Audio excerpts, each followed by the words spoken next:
Guys, welcome back to the channel. I'd like to thank you for stopping by to check out another video. Today's topic is why chronic disease is exploding in America. This is real talk, real solutions, real change, guys. If you could, as you're watching this video, I'd like to hear your comments down in the comment section. Please comment if any of this is kind of eye-opening to you. If you get anything from it, I'd love to hear about it. Guys, so on today's topic, we are going to explore the real cause of a lot of the conditions that's floating around out in America. Whether it's diabetes, heart disease, any of these chronic diseases that we seem to be exploding with since around the early 90s.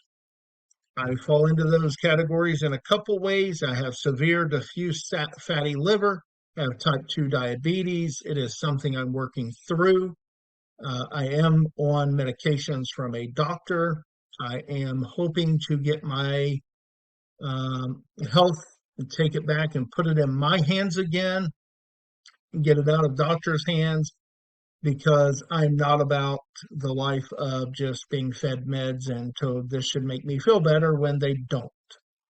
But I do realize the need for them, and I would encourage you, if you have something going on, go seek medical advice. I am not a doctor. I never will claim to be. I do not have a cure for your disease. I am only sharing with you my health journey and the steps I'm taking to take my health and put it back in my hands. So, with that being said, guys, the evolution of technology and physical inactivity, the good, the bad, and the way forward.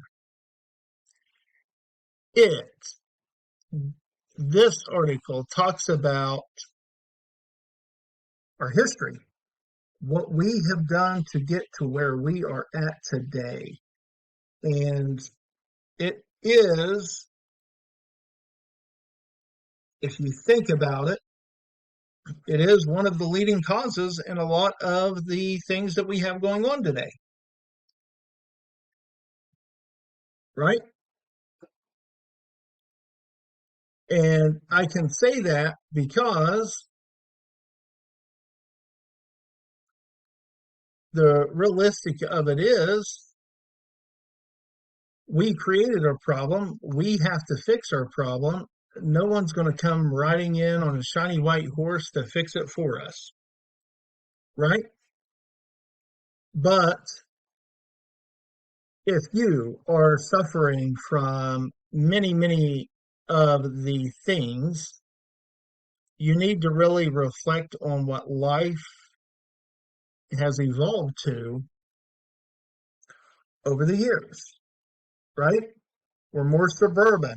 We walk and ride a bike a lot less. We get in our car and we drive.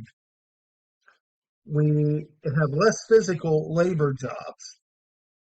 We have more desk jobs sitting under fluorescent lighting in an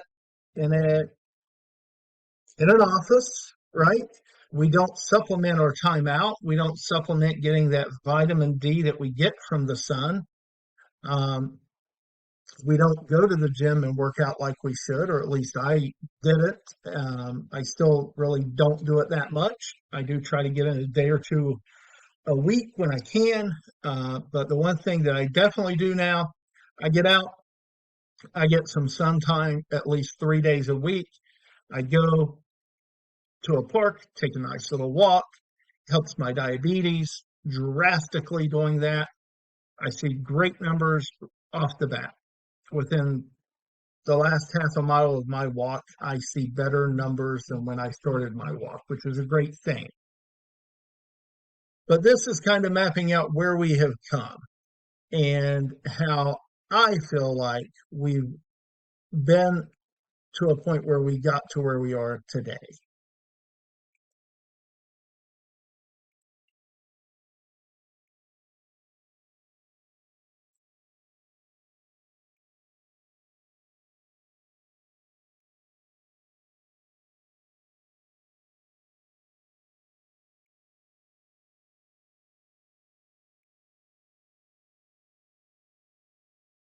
All right.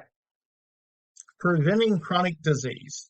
Associations between screen time use and health outcomes among, and this was obviously wrote by a teenager.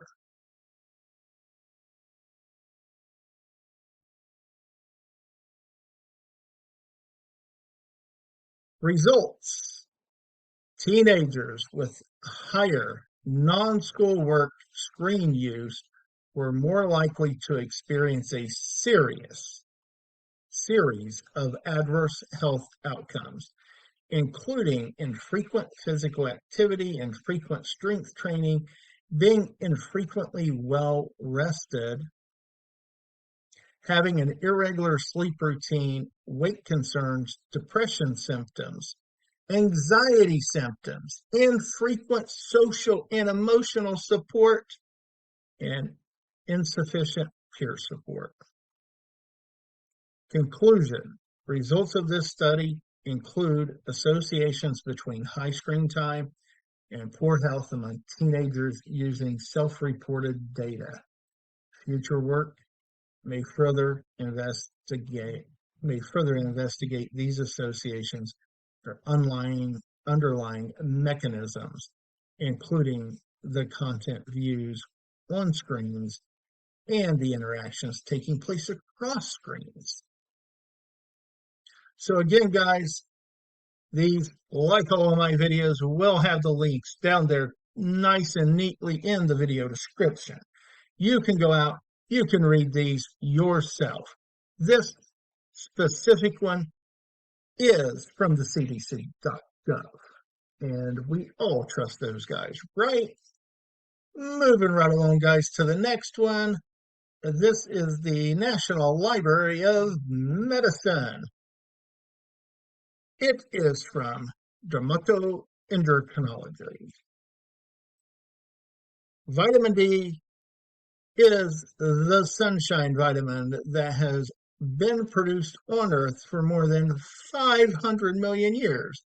During exposure to sunlight, seven something of another in the skin absorbs UVB radiation and is converted to free vitamin D3, which in turn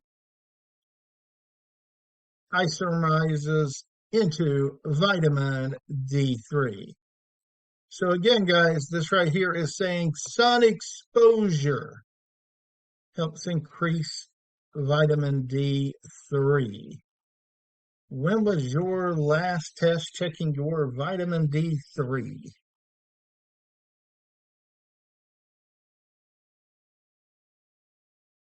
As a result of blah, blah, blah, blah, blah, D influences a large number of biological pathways, which may help explain association studies relating to vitamin D deficiency in living at higher latitudes with increased risk for many chronic diseases, including autoimmune disease, some types of cancers, cardiovascular disease, infectious diseases, something I can't pronounce, and there you have it, type 2 diabetes, a three-part strategy of increasing food fortification programs with vitamin D.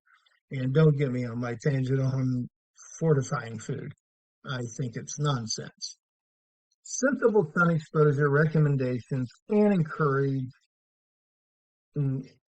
ingestion of vitamin D supplements when needed should be implemented to prevent global vitamin D deficiency and its negative health consequences. How about it, guys? Again, the article, the full thing is going to be in my bio. Be sure to click on, or in the video description, be sure to click on that. Read it yourself. I am not telling you anything of my own words or my own thoughts in this. I am leading you to the rabbit hole that I have been led down. Next up, Effects of artificial light at night on human health. Uh, yes, you have it, guys. Artificial light and the effect on human health. Again, it will be linked in my bio. This is from PubMed. Be sure to check it out, guys. Next up, sleep duration. Again, I told you I have a strong sleep habit now. It is one of those things that I was definitely missing out on before. I have corrected that. I am seeing improvements in my health overall. Sleep duration and chronic disease among U.S. adults age 45 and older. Evidence from 2010 Behavior Risk Factor Surveillance System.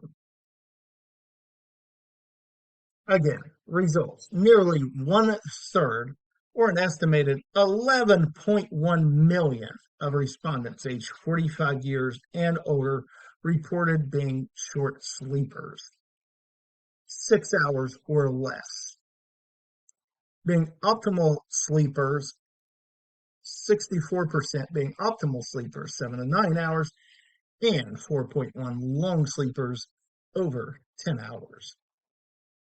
Compared to the optimal sleep, blah, blah, sleep duration has U-shaped relationships with leading chronic diseases.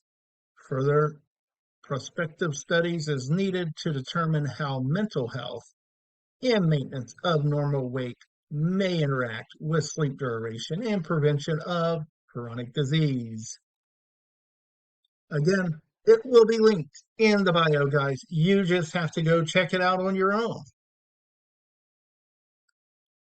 Trends over 5 decades in the U.S., occupation-related physical activity and their association with obesity. There you have it. Again, this one is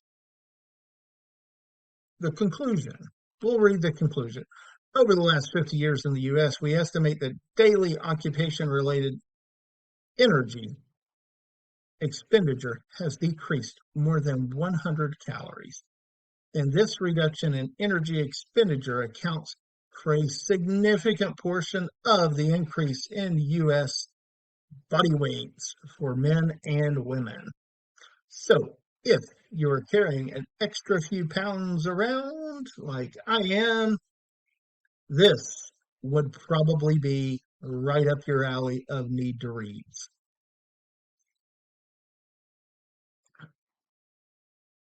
The link between obesity and the built environment. Evidence from ecological analysis of obesity and vehicle miles of travel in the great state of California. I'm in Ohio, but hey, California's California.